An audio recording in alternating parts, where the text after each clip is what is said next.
जय गुरुजी। अथ श्री शिव महापुराणे द्वितीयां रुद्रसंहितायां तृतीय पार्वतीखण्ड अथैकचत्वारिंशोऽध्यायः। ब्रह्म उवाच। ततः सम्मन्त्र्य च मिथः प्राप्याज्ञां शाङ्करीं हरि मुने त्वां प्रेषयामास प्रथमं कुधरालयम्। अथ प्रणम्य सर्वेशं गतस्त्वं नारदाग्रतः हरिणानोदितः प्रीत्या हिमाचलगृहं प्रति। त्वं मुने पश्य आत्मानं गत्वा तद्वृत्यान्वितं कृत्रिमं रचितं तत्र विस्मितो विश्वकर्मणा श्रान्तस्त्वमात्मना तेन कृत्रिमेण महामुने।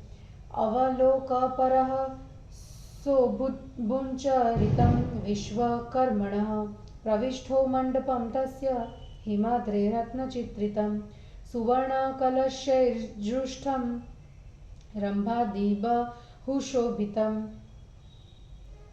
सहस्रस्तम्भसंयुक्तं विचित्रं परमाद्भुतं। वेदिकां च तथा दृष्ट्वा विस्मयं त्वं मुने हयः। तदा वोचश्च स मुने नारद त्वं नगेश्वरं विस्मितोऽतीव मनसि नष्टज्ञानो विमूढितधतिः।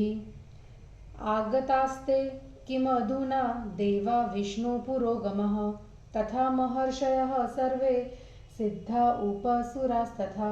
महादेवो वृषारूढो गणेशपरिवारितः आगतः किं विवाहार्यथ वद तथ्यं नगेश्वर।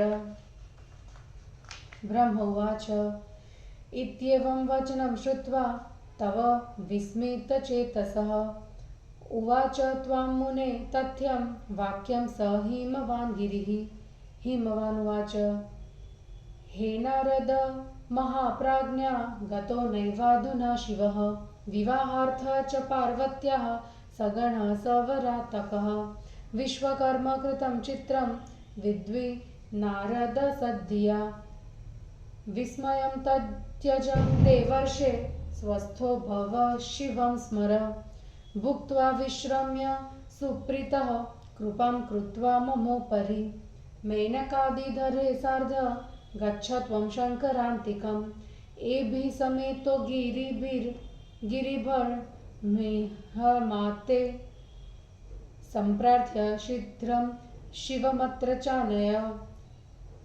देवः समेतं च महर्षि सङ्घेः सुरासुरैरर्चितपादपल्लवं।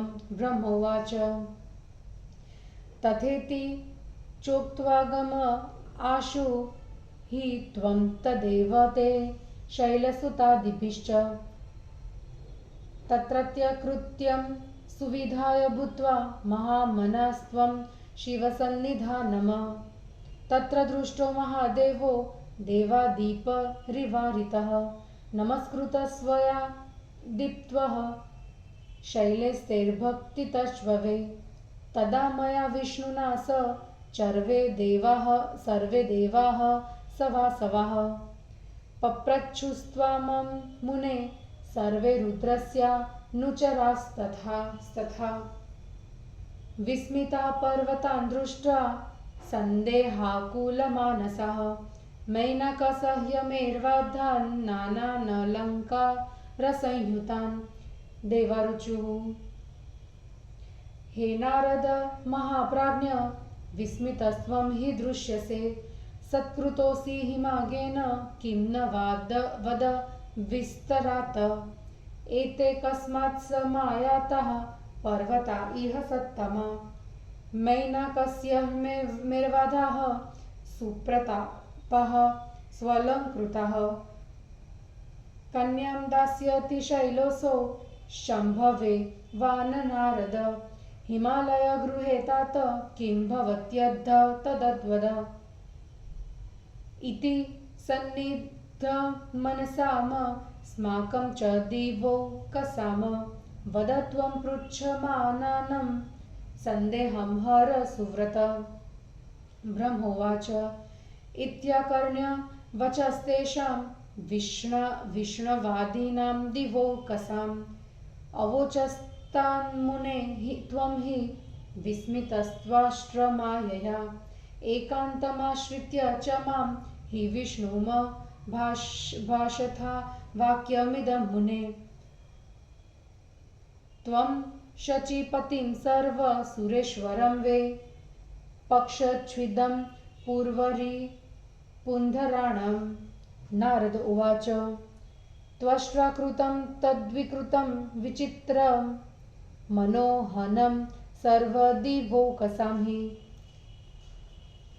येनैव सर्वान् स विमोहितुं सुरान् समिच्छति प्रेमत एव युक्त्या पुराकृतं तस्य विमोहनं त्वया सुविस्मृतं तत सकलं शचीपते तस्मादसो त्वां विजिगीषुरेव गृहे ध्रुवं तस्य गिरिर्महात्मनः अहं विमोहितस्तेन प्रतिरूपेण भास्वता तथा विष्णुकृतस्तेन ब्रह्मशक्रोऽपि तादृशः किं बहुकेतेन देवेश सर्वे देवगणा कृताः कृत्रिमाश्चित्ररूपेण न किञ्चिदवशेषितम् विमोहनार्थ सर्वेषां देवानां च विशेषतः कृता माया चित्रमयी परिहासविकारिणी ब्रह्मोवाच तच्छ्रुत्वा वचनं तस्य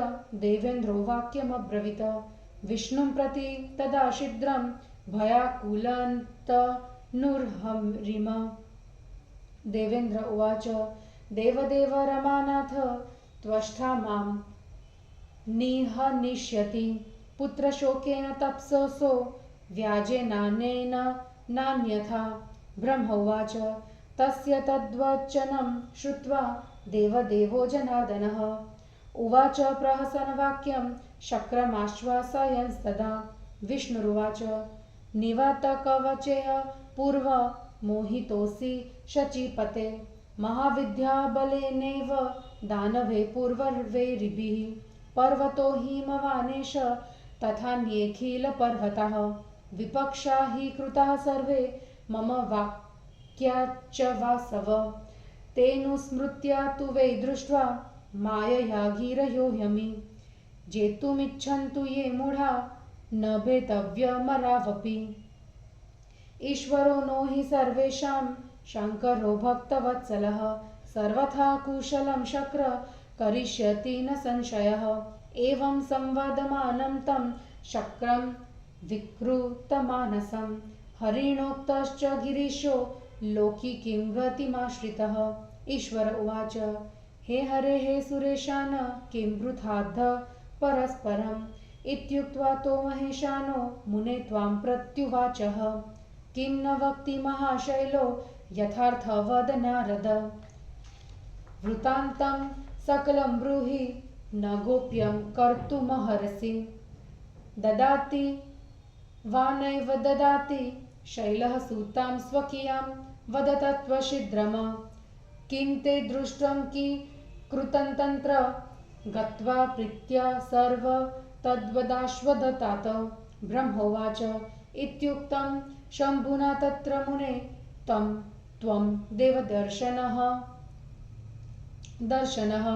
सर्वरहस्यवोचो वे यददृष्टं तत्र मण्डपे नारद उवाच देवदेव महादेव शृणु मद्वचनं शुभम नास्ति विघ्नं भयं नाथ विवाहे किञ्चिदेव हि अवश्यमेव शैलेशस्तुभ्यं दास्यति कन्यकाम त्वामानयितुमायात इमे शैला न संशयः किन्तु ह्यमरमोहार्थ मायावीरचिताद्भुतः कुतूहलार्थ सर्वज्ञ न कश्चिद्विघ्न संभवः विचित्रं मण्डपं गेहे कार्षितस्य तदाज्ञया विश्वकर्मा महामायी नानैश्वर्यमयं विभो सर्वदेव समाजश्च कृतस्तत्र विमोहनः तं दृष्ट्वा विस्मयं प्राप्तोऽहं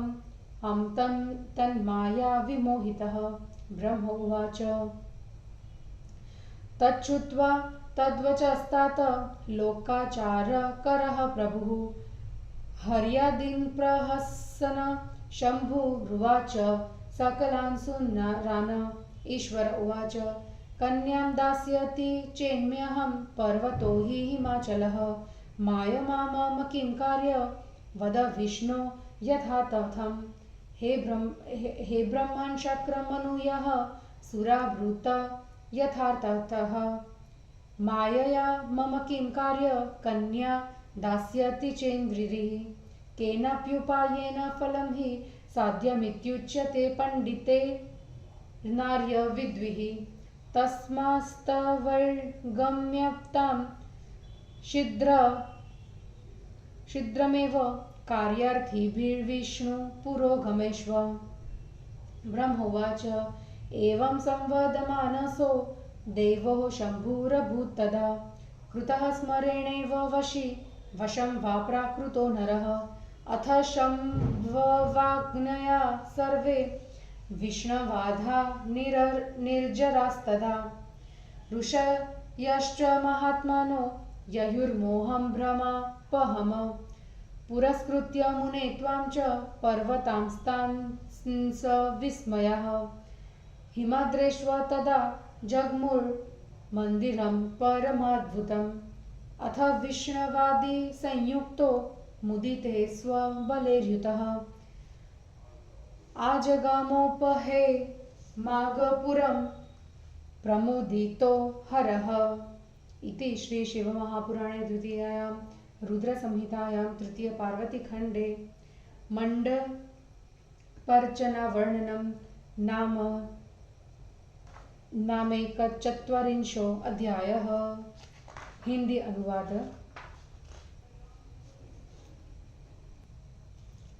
ब्रह्मा जी ने कहा, हे मुनि, उसके बाद आपस में मंत्रणा करके और शिव जी की आज्ञा पाकर विष्णु भगवान ने सबसे पहले तुम्हें हिमालय के घर भेजा। हे नारद, विष्णु द्वारा प्रेरित तुम शिव जी को प्रणाम करके हिमालय के घर की ओर चले गए। हे मुनि, तुम विश्वकर्मा द्वारा बनाई हुई अपनी मूर्ति को लज्जा युक्त देखकर चकित हो गए। हे मुनिवर, तुम अपनी उस मूर्ति को देखकर थक गए और विश्वकर्मा के उस चरित्र को देखते ही रह गए। फिर हिमालय के रत्न चित्रित उस मंडप में तुमने प्रवेश किया जो सुवर्ण कलशों से युक्त था और जहां रंभा आदि अप्सराएं थी, जो 1000 स्तंभों द्वारा बना हुआ अत्यंत आश्चर्यजनक था। उसके भीतर बनी हुई वेदी को देखकर तुम चकित हुए थे। हे नारद मुनि, उस समय तुम्हारी बुद्धि मोहित हो गई थी और ज्ञान नष्ट हो गया था। तब तुमने चकित होकर हिमालय से कहा, क्या विष्णु आदि देवता, सिद्ध, महर्षि, अन्य देवता भी आ चुके हैं?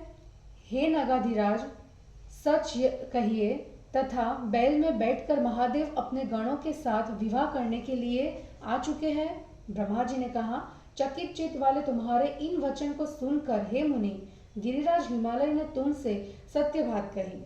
हिमालय ने कहा, हे बुद्धिमान नारद, पार्वती के साथ विवाह करने के लिए शिव जी अभी बारातियों के साथ नहीं आए हैं। हे नारद, सावधान होकर देखो, ये विश्वकर्मा द्वारा बनाए गए चित्र है। हे देवर्षि, आश्चर्य को छोड़ो, शिव का स्मरण करो, स्वस्थ हो, कुछ खाकर विश्राम करो, प्रसन्न होकर मेरे ऊपर कृपा करो और मैनाक आदि पर्वतों के साथ तुम शिव जी के पास जाओ। हे महामती, इन पर्वतों के साथ वहां जाकर मेरी ओर से प्रार्थना करके देवता, ऋषि, सूर, असुरों द्वारा पूजित चरण कमल वाले शिव जी को यहाँ ले आओ। ब्रह्मा जी ने कहा, वहां भोजन, विश्राम आदि करके हिमालय के पुत्रों सहित तुम शिव जी के पास आए। वहां देवताओं के बीच में बैठे हुए शिव जी को देखकर तुमने और शैलपुत्र ने उन्हें प्रणाम किया। हे मुनि, तब मुझ विष्णु ने, इंद्र आदि देवताओं ने और शिव जी के गणों ने तुमसे पूछा, मैनाक, सह्य, सुमेरु आदि पर्वतों को अनेक अलंकारों से अलंकृत देखकर संदेह में पड़े हुए एवं चकित देवताओं ने कहा, हे बुद्धिमान नारद, तुम चकित जैसे लग रहे हो। क्या हिमालय ने तुम्हारा सत्कार किया कि नहीं? विस्तार से कहो।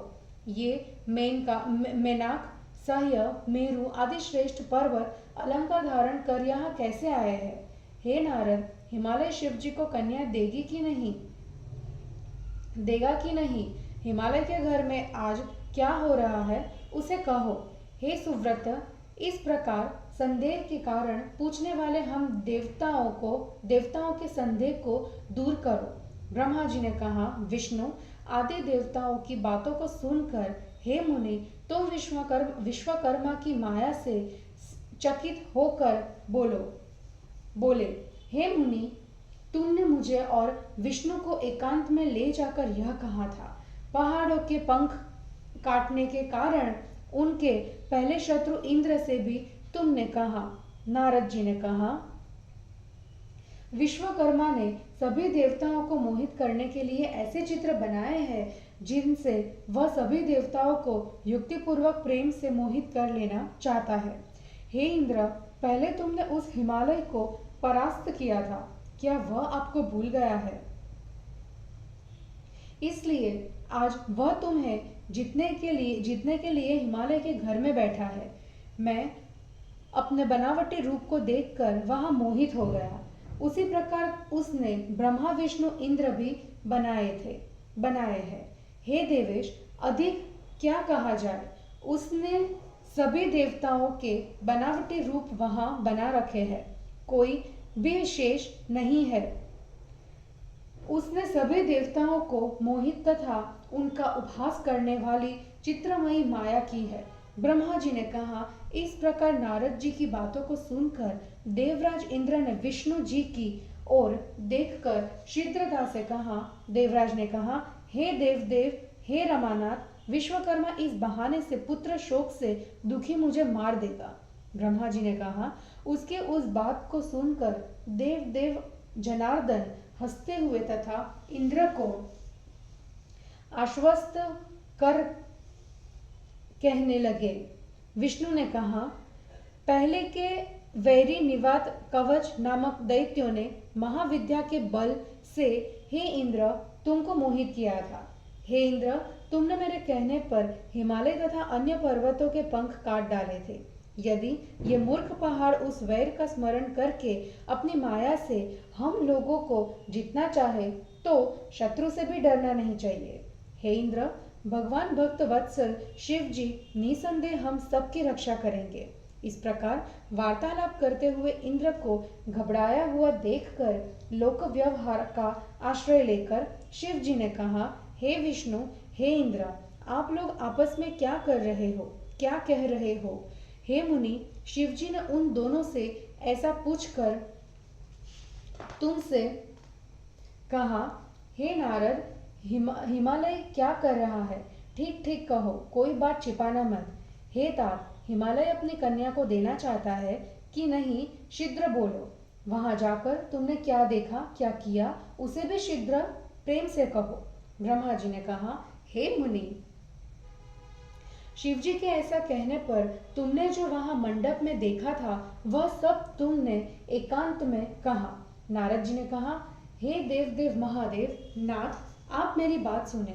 विवाह में कुछ भी भय तथा विघ्न नहीं है। गिरिराज अवश्य ही अपनी कन्या आपको देगा। निसंदेह ये पर्वत आपको ही बुलाने आए थे, किंतु देवताओं को मोहित करने के लिए वहां अद्भुत चित्र रचना की गई। हे सर्वज्ञ, वह केवल कुतूहल के लिए विघ्न की संभावना वहां नहीं है। हे स्वामी, हिमालय की आज्ञा से उसके घर में महान मायावी विश्वकर्मा ने अनेक आश्चर्यों से युक्त सुंदर मंडप बनाया। सभी देवताओं के चित्र भी मन मोहित करने में समर्थ बनाए हैं, जिन्हें देख मैं उसकी माया से मोहित हो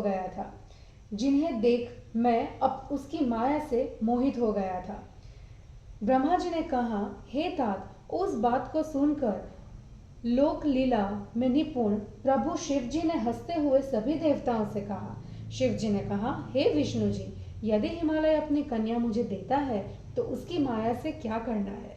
हे ब्रह्मा जी, इंद्र, मुनियों, देवताओं, आप लोग भी कहिए, यदि हिमालय अपनी कन्या देता है तो उसकी माया से हमें क्या करना है?